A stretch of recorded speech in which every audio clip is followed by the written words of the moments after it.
ഇന്നൽ ഹംദലില്ലാഹ് അൽഹംദുലില്ലാഹി റബ്ബിൽ ആലമീൻ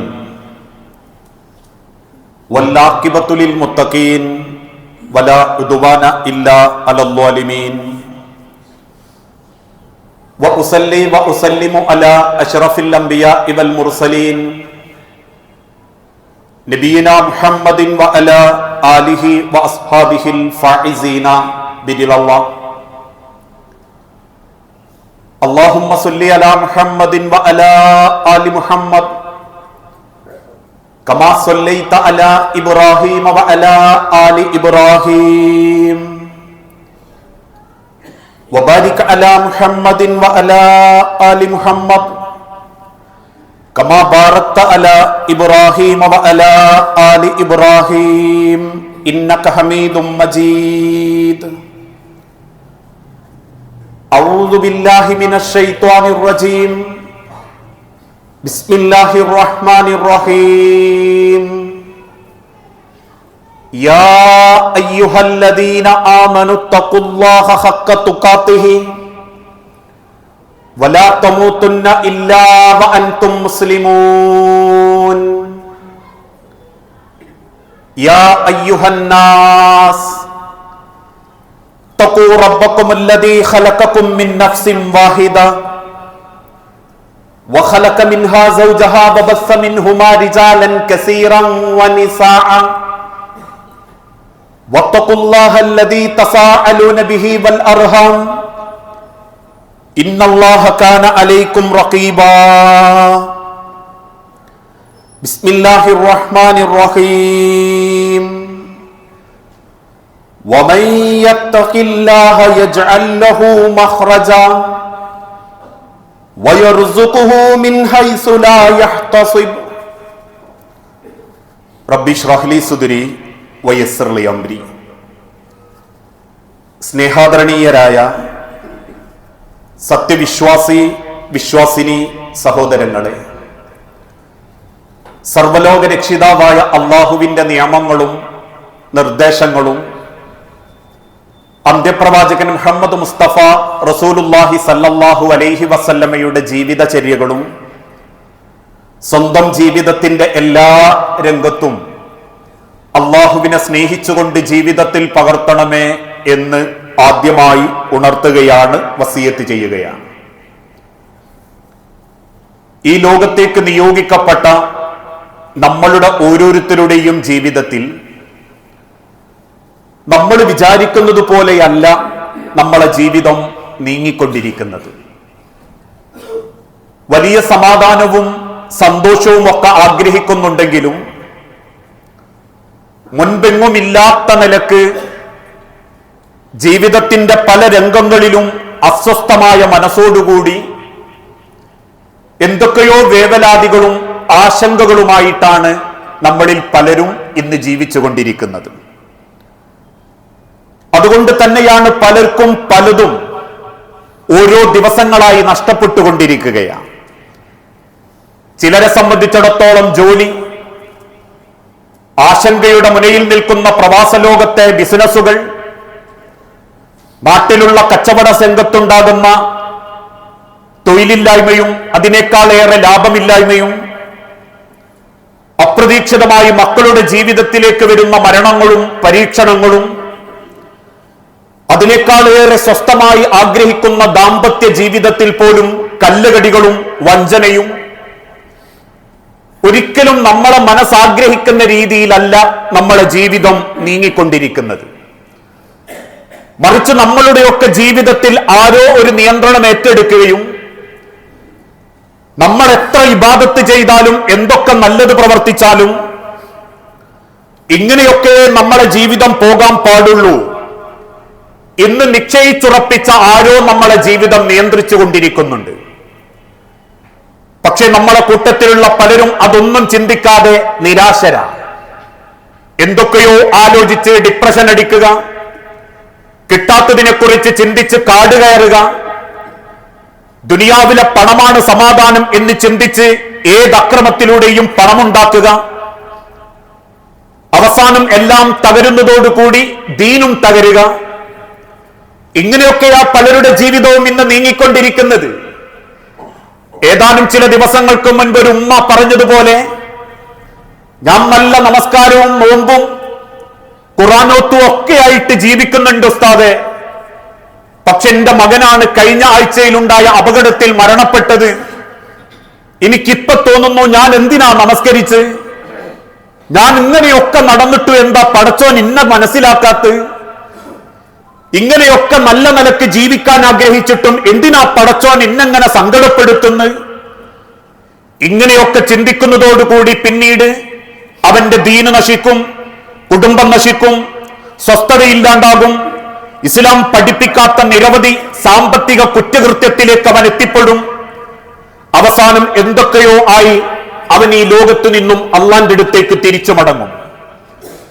ഇത്തരത്തിലുള്ളൊരവസ്ഥ നമ്മൾ നേരിടേണ്ടി വരുമെന്ന് 1400 കൊല്ലം മുൻപ് വിശുദ്ധ ഖുർആനിലൂടെ ലോകത്തിന്റെ നബിത്തങ്ങൾ ഓർമ്മപ്പെടുത്തിയിട്ടുണ്ട്. നമ്മൾ ആഗ്രഹിക്കുന്നത് എന്തും കിട്ടുന്ന ലോകം അള്ളാഹുവിന്റെ സ്വർഗം മാത്രമാണ്. ഇവിടെ നമ്മൾ ആഗ്രഹിക്കുന്നത് എന്തും പടച്ചോൻ നമുക്ക് തന്നിരുന്നെങ്കിൽ ഒരാൾക്കും മനസമാധാനത്തോടെ ജീവിക്കാൻ പറ്റൂല. ദുനിയാവെന്നാൽ ഉയർച്ചയും താഴ്ചയും ഏറ്റക്കുറച്ചിലുകളും ദാരിദ്ര്യവും സമ്പത്തും എല്ലാം ഇടകലർന്നൊരിടമാണ് പടച്ചോന്റെ ദുനിയാവ്. ഒന്ന് ചിന്തിച്ചു നോക്കൂ.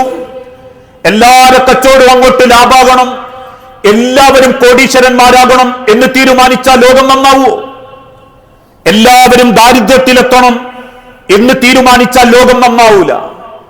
അതുകൊണ്ടാണ് വിശുദ്ധ ഖുർആനിലൂടെ റബ്ബ് ഓർമ്മപ്പെടുത്തിയതും നിങ്ങൾ ഒരിക്കലും നിരാശരാവരുത്. കാരണം റബ്ബ് എന്ത് തന്നോ അതിന്റെ പരിധി 70 80 കൊല്ലം മാത്രം. എനിക്കുങ്ങൊക്കും പടച്ചോ നിശ്ചയിച്ചത് 80 70 വയസ്സാണെങ്കിൽ ആ കൊല്ലത്തേക്കേ നമ്മൾ ഈ ലോകത്ത് അനുഭവിക്കേണ്ടതുള്ളൂ. ആ ലോകത്ത് അനുഭവിക്കുമ്പോഴേക്കും ഇതാണ് വലുത്, ഇതിലും വലുതൊന്നും വരാനില്ല എന്നല്ല നിങ്ങൾ ചിന്തിക്കേണ്ടത്. മറിച്ച് കയറി ചെല്ലുന്ന കബറ്, ഇന്നേക്ക് നബിത്തങ്ങൾ 1448 കൊല്ലായി കബറിൽ. ആ കബറിലാണ് വേദനയെങ്കിലോ, ആ കബറിലാണ് നിലയ്ക്കാത്ത പരീക്ഷണമെങ്കിലോ, ആദം നബി അലൈഹിസ്സലാത്തു വസ്സലാമ 5000 കൊല്ലായി കബറിൽ. ഇങ്ങനെ ലോകത്ത് നമ്മൾ ജീവിച്ച കാലം ചെറുതാണെന്ന് ചിന്തിക്കുകയും ഇവിടെ ചെയ്തു പോയ പാപങ്ങളും കുറ്റങ്ങളും എന്റെ റബ്ബിനോട് പറഞ്ഞാലേ എനിക്കത് പൊരുത്തപ്പെട്ടു കിട്ടൂ എന്ന് ചിന്തിച്ച് ചെയ്തു പോകുന്ന പാപങ്ങളെല്ലാം റബ്ബിലേക്ക് ഏൽപ്പിച്ചു കൊടുക്കാനാണ് പടച്ചോൻ നമുക്ക് ആയുസ് നീട്ടിത്തന്നുകൊണ്ടിരിക്കുന്നത്. അതുകൊണ്ട് ആ വിശുദ്ധ ഖുർആനിലൂടെ റബ്ബ് കൽപ്പിച്ചതും, കുൽ നബിയെ എന്റെ അടിമകളോട് താങ്കൾ പറയണം, യാ ഇബാദിയല്ലദീന അസ്റഫു അലാ അൻഫുസിഹിം, സ്വന്തത്തോട് തന്നെ കുറ്റങ്ങൾ ചെയ്തു പോയവരാണെങ്കിൽ, ഇനി അതല്ല അവർക്ക് ഒരുപാട് പരീക്ഷണങ്ങൾ അവരുടെ ജീവിതത്തിലുണ്ടെങ്കിൽ, ലാ തഖ്നതു മിൻ റഹ്മത്തില്ല, റബ്ബിന്റെ കാരുണ്യത്തെ തൊട്ടൊരിക്കലും അവരോട് നിരാശരാവരുത് എന്ന് പറയണം. കാരണം പടച്ചോൻ എന്തെങ്കിലും തന്നിട്ടില്ലെങ്കിൽ അത് നമ്മുടെ ഗുണത്തിനാ. അള്ളാഹു എന്തെങ്കിലും കൂടുതൽ തന്നിട്ടുണ്ടെങ്കിൽ അത് പരീക്ഷണക്കാണ്. ആ നിലക്ക് അവരോട് പറയണം, ലാ തഖ്നതു മിൻ റഹ്മത്തില്ല, അള്ളാന്റെ കാരുണ്യത്തെ തൊട്ട് നിരാശരാവരുത് എന്ന് പടച്ചോൻ നിങ്ങളോട് കൽപ്പിച്ചിട്ടുണ്ട് എന്ന് പറയണം. ഇന്നല്ലാഹ യഗ്ഫിറു ദുനൂബ ജമീഅ, കാരണം ഒരു മനുഷ്യന് കിട്ടുന്ന കോടികളെക്കാൾ, അവന് കിട്ടുന്ന പേരുകെട്ട സമ്പത്തിന്റെ ജോലികളെക്കാൾ അവന് ഏറ്റവും ഉപകാരമുള്ളത് അവന്റെ പാപങ്ങൾ പൊറുത്തു കിട്ടുക എന്നുള്ളതാ. കോടാനുകോടി കൊടുത്താലും പൊറുക്കപ്പെടാത്തൊരു പടച്ച റബ്ബിന്റെ മുൻപിൽ ഞാനും നിങ്ങളും നിൽക്കേണ്ടതുണ്ട്. ഏത് തറവാട്ടിലെ വാപ്പാന്റെ മക്കളാണെങ്കിലും പേരുകെട്ട ഗോത്രമാണെങ്കിലും തല കുനിച്ച് മാത്രം നിൽക്കേണ്ട റബ്ബിന്റെ ഒരു മൗശറയുണ്ട്. അവിടെ അവരുടെ പാപങ്ങൾ പൊറുക്കപ്പെടുക എന്നുള്ളതിനേക്കാൾ വലിയൊരു നേട്ടവും അവർക്ക് അല്ലാന്റെ ദുനിയാവെന്ന് സമ്പാദിക്കാൻ പറ്റിയിട്ടില്ല. ഇന്നഹു വൽ ഗഫൂറുർ റഹീം, തീർച്ചയായും അവൻ ഏറെ പൊറുക്കുന്നവനും കാരുണ്യവാനുമാ. അതുകൊണ്ട് തന്നെ ചെയ്തു പോയ തെറ്റിന്റെ പേരിൽ തൗബ ചെയ്തു കഴിഞ്ഞാൽ പിന്നെ നമ്മൾ ആശങ്കപ്പെടരുത്. ഇന്ന് ചിലർക്ക് തോന്നും തൗബയൊക്കെ ചെയ്തു, പക്ഷെ പിന്നുണ്ടാകുന്നതൊക്കെ പരീക്ഷണങ്ങൾ. അതോടുകൂടി അവർ ചിന്തിക്കാം, മുൻപ് ഞാൻ ചെയ്ത തെറ്റിന്റെ പേരിലാണോ റബ്ബിന്നെ പരീക്ഷിക്കുന്നത്? അന്ന് ചെയ്തു പോയതിന്റെ പേരിലാണോ പടച്ചോൻ പിന്നെയും പിന്നെ ഇന്നെ ഇടങ്ങാറാക്കുന്നത്? അല്ല. ഒരു മനുഷ്യൻ ആത്മാർത്ഥമായി തെറ്റ് തിരുത്തുകയും ഇനി അത് ആവർത്തിക്കുകയില്ല എന്ന് റബ്ബിന്റെ മുൻപിൽ ഖേദിച്ചു മടങ്ങുകയും അത് ആവർത്തിക്കാതിരിക്കുകയും ചെയ്താൽ അതുവരെ അവൻ ചെയ്തതൊക്കെ റബ്ബ് പൊറുക്കും. അവൻ ശിർക്ക് ചെയ്താൽ റബ്ബ് പൊറുക്കും, വ്യഭിചരിച്ച റബ്ബ് വെറുക്കും. ഒരിക്കലും അതിനുശേഷം പിന്നീട് നമ്മുടെ ജീവിതത്തിൽ ഉണ്ടാകുന്നത് നാം മുൻപ് ചെയ്തതിന്റെ പേരിൽ പടച്ചൊന്നപ്പ പിടികൂടുക എന്ന് നിങ്ങൾ ചിന്തിച്ചു തുടങ്ങിയാൽ നിങ്ങൾ നിരാശരാവും. അതാണ് പിശാച് നിങ്ങളെ ദുർമന്ത്രണം നടത്തുന്നതും. അല്ലദീ യുവസ്വിസു ഫീ സുദൂരിന്നാസ്, നിങ്ങളെ മനസ്സിന്റെ ഉള്ളിലേക്ക് അവൻ കയറി ചെല്ലുന്നത് പോലെ നിങ്ങളെ കൊണ്ട് അവൻ ചിന്തിപ്പിക്കും, ഇതന്ന് ചെയ്തേണ്ടതാ, ഇതന്ന് കാട്ടിക്കൂട്ടിയതിൻ്റെതാ എന്നവൻ നിങ്ങളെ നിരാശരാക്കുകയും ചെയ്യും. സയ്യിദുനാ ഉമർ ഇബ്നുൽ ഖത്താബ് റളിയല്ലാഹു അൻഹു ചെയ്തു പോയ പാപത്തിന്റെ പേരിൽ മദീനത്തെ പള്ളിയിൽ വെച്ച് കരയാൻ തുടങ്ങി. സ്വന്തം മകളെ കുഴിച്ചു മൂടിയതിൻ്റെതും നാട്ടുകാർക്ക് വേണ്ടി കേടിയായി പണിയെടുത്ത കൊട്ടേഷന്റെ പേരിലും സയ്യിദുനാ ഉമർ അങ്ങനെ കണ്ണീര് കുടിക്കുമ്പോ നബി തങ്ങൾ അടുത്തു വന്ന് പറഞ്ഞു, യാ ഉമർ, ഉമറേ, അമാ അലിംത, നീ ഒരു കാര്യം മനസ്സിലാക്കണം, അന്നൽ ഇസ്ലാമ യഹ്ദിമു മാ കാന ഖബ്ലഹു, നീ ഖേദിച്ചു മടങ്ങി ആ തെറ്റ് ഞാൻ ഇനി ചെയ്യൂല എന്ന് റബ്ബിനോട് പറഞ്ഞു എങ്കിൽ, നീ ഇസ്ലാമിലേക്ക് ആ മനസ്സോടെ കയറി വന്നിട്ടുണ്ടെങ്കിൽ മുൻകാലഘട്ടത്തിൽ നീ ചെയ്ത എല്ലാ പാപങ്ങളും അതോടെ റബ്ബ് നിനക്ക് പൊറുത്തിട്ട് നിന്നിട്ടുണ്ട്. അതുകൊണ്ട് മുൻപ് ചെയ്തു പോയത് എത്ര വലിയ കുറ്റമാണെങ്കിലും അതിന്റെ പേരിൽ നീ ഒരിക്കലും നിരാശപ്പെടരുത്. നീ നിന്റെ റബ്ബിനോട് അത് പറയുകയാണെങ്കിൽ, ഇതാണ് തെറ്റ് ചെയ്തു പോയതിന്റെ പേരിൽ നിരാശപ്പെടരുതെന്ന് റബ്ബ് പറയുന്നത്. ഇതോടൊപ്പം ജീവിതത്തിന്റെ പ്രതിസന്ധിയിൽ പോലും നമ്മൾ നിരാശപ്പെടരുത്. കാരണം ഈ ദുനിയാവിനെ റബ്ബ് പടച്ചത് അങ്ങനെയാ. ഇന്നമഅൽ ഉസ്രി യുസ്റ, ചിലപ്പോ ഒരു ബേജാറുണ്ടാകും, അതിന്റെ അപ്പുറത്തൊരു എളുപ്പമുണ്ടാകും. ഇന്നമഅൽ ഉസ്രി യുസ്റ, തീർച്ചയായും ക്ലേശത്തോടൊപ്പം നിങ്ങൾക്ക് എളുപ്പമുണ്ട്. ധൃതിപ്പെട്ട് മനസ്സ് തളർത്തരുത്. എന്താ പടച്ചോൻ ഇങ്ങനെയൊക്കെ, ഇതെന്താ എനിക്ക് കിട്ടാത്ത എന്ന ആശങ്കയല്ല നിങ്ങൾ പ്രകടിപ്പിക്കേണ്ടത്. മറിച്ച് എന്റെ റബ്ബിന്റെ ഒരു കാവൽ എനിക്ക് നേരെ വരും എന്ന പ്രതീക്ഷയോട് കൂടിയുള്ള എല്ലാ അള്ളാഹുവിന്റെ അരികിലേക്കുള്ള ഏൽപ്പിച്ചു കൊടുക്കൽ. ആദ്യം നമ്മൾ ചിന്തിക്കേണ്ട ഒരു ഏറ്റവും വലിയ ധാർമ്മിക ചിന്ത, റബ്ബ് നമുക്ക് നൽകുന്ന എല്ലാ പ്രയാസങ്ങളും നമ്മളെ തകർക്കാനുള്ളതല്ല. റബ്ബ് നമുക്ക് എന്തെങ്കിലും ഒരു പരീക്ഷണോ പ്രയാസോ തന്നിട്ടുണ്ടെങ്കിൽ നമ്മളെ അങ്ങോട്ട് തകർത്ത് തരിപ്പണാക്കണം എന്ന് വിചാരിച്ചിട്ടല്ല, മറിച്ച് അതൊരു ഉയർത്തെഴുന്നേൽപ്പിന് വേണ്ടിയാവാം. ഒരുപക്ഷെ മനസ്സമാധാനം നമുക്ക് എത്തിച്ചു തരാനാവാം. അതല്ലെങ്കിൽ ആഖിറത്തിൽ റബ്ബിന്റെ കുറെ ചോദ്യങ്ങൾ ഇല്ലാതാക്കാനാവാം. അസുഖം ബാധിച്ച് കിടക്കുന്ന ഒരു മനുഷ്യൻ ചിന്തിക്കേണ്ടത്, എന്റെ വേദനയിലൂടെ പടച്ച റബ്ബന്റെ ഒരുപാട് പാപം പൊറുക്കുന്നുണ്ട്. ആരോഗ്യത്തോടെ ജീവിച്ച് 95-ാമത്തെ വയസ്സിൽ മരിച്ചു പോകുന്നവന് 40-ാമത്തെ വയസ്സിൽ വേദന തിന്ന് ജീവിക്കുന്ന വ്യക്തി ചിന്തിക്കേണ്ടത് 95 വയസ്സ് വരെ ഭാഗ്യവാൻ ആയുസ് കിട്ടിയല്ലോ എന്നതല്ല. 95 കൊല്ലത്തെ കണക്കയാക്ക് പറയേണ്ടി വരും. 40 കൊല്ലത്തെ കണക്കെ പടച്ചോൻ എനിക്ക് നിശ്ചയിച്ചിട്ടുള്ളൂ എങ്കിൽ ഈ 40-ാമത്തെ വയസ്സിൽ അള്ളെന്നെ കൊണ്ടുപോകാനാ തീരുമാനിച്ചതെങ്കിൽ തവക്കൽതു അലല്ലാഹ് എന്ന് ചിന്തിക്കുമ്പോഴേ നിങ്ങൾക്ക് സമാധാനം കിട്ടൂ. റബ്ബിന്റെ കച്ചവടം ലാഭാക്കിയിട്ടില്ലെങ്കിൽ, അവന് ലാഭം കൊടുത്തിട്ടുണ്ടെങ്കിൽ എനിക്ക് അർഹതപ്പെട്ടത് റബ്ബിനിക്ക് തന്നിട്ടുള്ളൂ, തന്നതിന്റെ കണക്ക് ഞാൻ എന്റെ റബ്ബിനോട് പറഞ്ഞാൽ മതി. ആളെ പറ്റിച്ചിട്ടും കള്ളപ്പരസ്യം ചെയ്തിട്ട് ഉണ്ടാക്കുന്നതിനേക്കാൾ അള്ളാന്റെ റസൂലുള്ള പറഞ്ഞതുപോലെ പണക്കാരൻ സ്വർഗത്തിൽ പ്രവേശിക്കുന്നതിന്റെ 40 കൊല്ലം മുൻപ് പാവപ്പെട്ടവൻ സ്വർഗത്തിൽ പ്രവേശിക്കും. ഇന്ന് ആൾക്കാരെ മനസ്സങ്ങനെയാ പോവുക. എല്ലാം പൈസക്കാർക്ക്, എല്ലാം പൈസ ഉണ്ടാക്കുന്ന കോടീശ്വരന്മാര്. ചിലർ ആപ്തവാക്യത്തിലൂടെ പറയും, എന്റെ 10 ഉണ്ട് എനിക്ക് 1000 ഉണ്ടാക്കാം, എന്റെ ഒന്നുമില്ല എനിക്കിരുന്ന് വേറെന്തെങ്കിലും ചെയ്യാ എന്ന് പറയുന്നത് നിരാശപ്പെടുത്തുന്ന ആളുകളുണ്ട്. അല്ല, കാരണം നബി തങ്ങൾ ആവർത്തിച്ചോർമ്മപ്പെടുത്തി, ആളുകളെ പറ്റിച്ചിട്ടും വഞ്ചിച്ചുണ്ടാക്കുന്ന 1 കോടിയേക്കാൾ നിന്റെ വേർപ്പിന്റെ തുള്ളി കൊണ്ടുണ്ടാകുന്ന 1 രൂപക്കായിരിക്കും കോടികളുടെ മേലെ വില അള്ളാന്റെ അടുത്ത്. ആ ബോധം നമ്മുടെ ഹൃദയത്തിലുണ്ടെങ്കിൽ ദുനിയാവിലെ പരീക്ഷണവും നമ്മളെ തകർക്കൂല. അതുകൊണ്ട് ആ യൂസുഫ് നബി അലൈഹിസ്സലാത്തു വസ്സലാമയുടെ ചരിത്രം ചിന്തിച്ചു നോക്കൂ. സ്വന്തം കുടുംബത്തിലെ ജ്യേഷ്ഠന്മാര് തന്നെ അദ്ദേഹത്തിന്റെ ശത്രുവായി. ഒളിഞ്ഞും തെളിഞ്ഞും പല പ്രയാസങ്ങളും യൂസുഫ് നബി അവരെ ഏൽപ്പിച്ചു. അവസാനം പിതാവിനോട് കളവ് പറഞ്ഞ് കിണറ്റിൽ കൊണ്ട് ചുട്ടോ പൊട്ടക്കിണറ്റിലായി. അവിടുന്ന് രക്ഷപ്പെടുത്തപ്പെട്ടതാവട്ടെ അടിമയാക്കിക്കൊണ്ട. ചന്തയിൽ കൊണ്ടുപോയി വിറ്റ അടിമയെ ഒരു യജമാനൻ വാങ്ങുകയും വാങ്ങിക്കൊണ്ടുവന്ന വീട്ടിലും വീണ്ടും പരീക്ഷണം. യജമാനന്റെ ഭാര്യ യൂസുഫ് നബിയെ വശീകരിക്കാൻ ശ്രമം നടത്തുന്നു, വ്യഭിചരിക്കാൻ പ്രേരിപ്പിക്കുന്നു. അവസാനം ആ സ്ത്രീയോട് തിരിച്ച് അള്ളാഹുവിന്റെ മാർഗത്തിലുള്ള ത്യാഗത്തോടുകൂടി അവിടുന്ന് പുറത്താക്കപ്പെടുകയല്ല, വീണ്ടും ജയിലിലാക്കപ്പെടുന്നു. വർഷങ്ങളോളം ജയിലിൽ നിന്നപ്പോ പിന്നീട് അദ്ദേഹം പുറത്തേക്ക് വരുന്നത് വർഷങ്ങൾക്ക് ശേഷം. അന്ന് ഈജിപ്തിന്റെ ഭക്ഷ്യമന്ത്രിയായിട്ടാ, ഫിനാൻസ് മന്ത്രിയായിക്കൊണ്ടാ. മാസങ്ങൾക്കും വർഷങ്ങൾക്കും ശേഷം തന്നെ ദ്രോഹിച്ച ജ്യേഷ്ഠന്മാരെല്ലാരും ആ നാട്ടിലേക്ക് എത്തുമ്പോ അന്ന് ഈജിപ്തിന്റെ ഭക്ഷ്യ വാണിജ്യ രംഗത്തുള്ള ഭരണാധികാരിയായിരുന്നു യൂസുഫ് നബി അലൈഹിസ്സലാത്തു വസ്സലാം. നിരന്തരമായ പരീക്ഷണം. ഏതായാലും കുടുംബത്തിൽ ഒരു കുത്തിത്തിരിപ്പിന്റെ ഏട്ടന്മാരുണ്ടായി.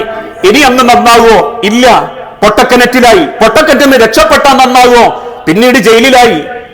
നിരന്തരം പരീക്ഷണങ്ങൾ വരാം. പക്ഷേ ആത്യന്തികമായ ഒരു സമാധാനം നിങ്ങളെ കാത്തിരിക്കുന്നുണ്ട്.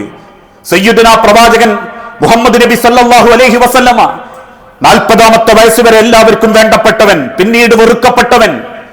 ആളുകൾ ദ്രോഹിച്ചു, കൊടിയ പീഡനങ്ങൾ ഉണ്ടാക്കി, ബഹിഷ്കരണം ഉണ്ടാക്കി. അവസാനം വർഷങ്ങൾക്ക് ശേഷം മക്കയിലെ നേതാവായി അദ്ദേഹത്തിന് അല്ലാഹു തആല അവകാശം കൊടുത്തു. ഇങ്ങനെ ജീവിതത്തിൽ എന്റെ റബ്ബന്റെ കൂടെയുണ്ടാകും എന്ന ആത്മാർത്ഥ ബോധമുണ്ടോ? ഒരു രംഗത്തു റബ്ബ് നമ്മളെ തകർക്കൂല. ഇനി എന്തെങ്കിലും നഷ്ടപ്പെട്ടിട്ടുണ്ടെങ്കിൽ അതിന്റെ ഗുണത്തിനാണെന്ന് ചിന്തിക്കും. അതുകൊണ്ട് ആ വിശുദ്ധ ഖുർആനിലൂടെ തന്നെ റബ്ബ് ഓർമ്മപ്പെടുത്തിയതും വമൻ യത്തഖില്ലാഹ, നിങ്ങൾ മനസ്സറിഞ്ഞ് പടച്ചോനിൽ തവക്കുൽ ചെയ്യുകയാണെങ്കിൽ, അല്ലാഹുവിനെ സൂക്ഷിക്കുകയാണെങ്കിൽ, യജ്അൽ ലഹു മഖ്റജ, നിങ്ങൾ ചിന്തിക്കാത്ത രീതിയിൽ പടച്ചോൻ നിങ്ങൾക്ക് ഉപജീവനം നൽകും. അതോടൊപ്പം തന്നെ വയർസുഖുഹു മിൻ ഹൈസു ലാ യഹ്തസിബ്, നിങ്ങൾ വിചാരിക്കാത്ത രീതിയിൽ നിങ്ങൾക്ക് ഉപജീവനം നൽകുന്നതോടൊപ്പം നിങ്ങൾക്കുള്ളൊരു വാതിൽ അള്ളാഹു എവിടെയോ തുറന്നു വെക്കും. ജീവിതത്തിൽ ഇന്ന് നമ്മൾ എത്തിപ്പെട്ടതെല്ലാം റബ്ബിന്റെ കാരുണ്യം കൊണ്ട് മാത്ര. അതുകൊണ്ട് തന്നെ റബ്ബ് തന്ന കാരുണ്യത്തിൽ ഒന്നോ രണ്ടോ റബ്ബങ്ങ് തിരിച്ചെടുക്കുമ്പോ അള്ളെന്നെ വെറുത്തു, എനിക്കിനി സമാധാനമല്ല, എനിക്കിനി സ്വസ്ഥതല്ല, എനിക്കിനി സന്തോഷം കിട്ടണേ കുറച്ച് സിനിമ കാണണം, അല്ലെങ്കിൽ നാവിന്റെ അടിയിൽ വെക്കണം, അല്ലെ എനിക്ക് എങ്ങോട്ടെങ്കിലും നാട് വിട്ടുപോയി തോന്യാസം ചെയ്യണം, അല്ലെങ്കിൽ എനിക്ക് കടന്നുറങ്ങണം, ഇനി ആ സുബീക്കൊന്നും എഴുന്നേൽക്കൂല, ഇനി ഖുർആനൊത്തൊന്നുമില്ല, എന്ത് ചെയ്തിട്ട് ഇങ്ങനൊക്കെ തന്നെയാണെങ്കിൽ ഇന്ന് ചിന്തിപ്പിക്കുന്നതിലേക്ക് നിന്നെ കൊണ്ടുപോകുന്ന പിശാചിന് നീ വഴിപ്പെട്ട് കഴിഞ്ഞാൽ ഈ അത്രയും കാലം ചെയ്തതും കൂടി നാളെ ആഖിറത്തിൽ അള്ളാന്റെ മുൻപിൽ നിനക്ക് കാണാൻ സാധിക്കുകയില്ല.